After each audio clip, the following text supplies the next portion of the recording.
Welcome back to another Minutes with the Man.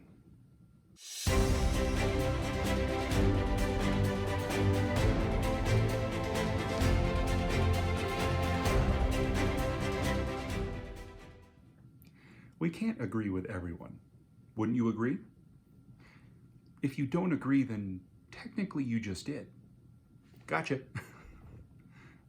Seriously though, no person can be agreeable 100% of the time. No one is 100% correct. We could have been deceived, like Eve. Even if we have accurate information, we could come to the wrong conclusion, like Adam, or process things more emotionally than logically, like Cain, or too logically, like Abraham and Sarah. As a result, we all end up making bad choices. Sometimes those choices lead to a lifestyle of daily sin, regular, continuous, evil actions, daily traumatic events. People are capable of monumental evil. A lot of people don't deserve honor and respect. An honorable person is someone who believes in truth and doing the right thing and tries to live up to those high principles. Ideally, we use the word for people who are deserving of being honored, like when judges are called the honorable judge so-and-so. 1 Peter chapter 2 has that oh so popular passage about obeying our government. Every election cycle, one side will quote it over the other, while the other looks for other passages that provide convenient exceptions. Then we're faced with 1 Peter chapter 2, verse 17, starting off with, honor everyone. Everyone includes a lot of people. A lot of those people, by the well-established meaning of the word, are not honorable. Yet our scripture tells us to honor them anyway. Treat people of the world with a different standard.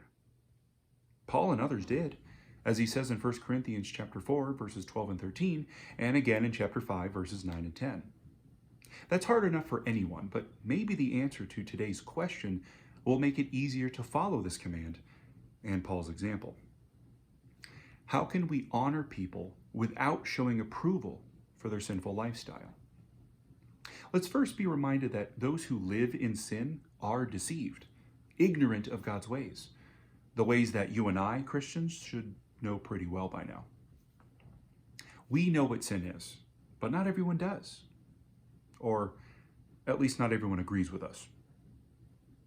Not everyone lives by God's standards. Those of us that aspire to do so fail daily. We can also realize that we are not actively participating in or approving of a person's sin if we spend any time with them or communicate with them. When Jesus spent time with tax collectors and sinners, the dredges of society, was he approving of their sin? Obviously not.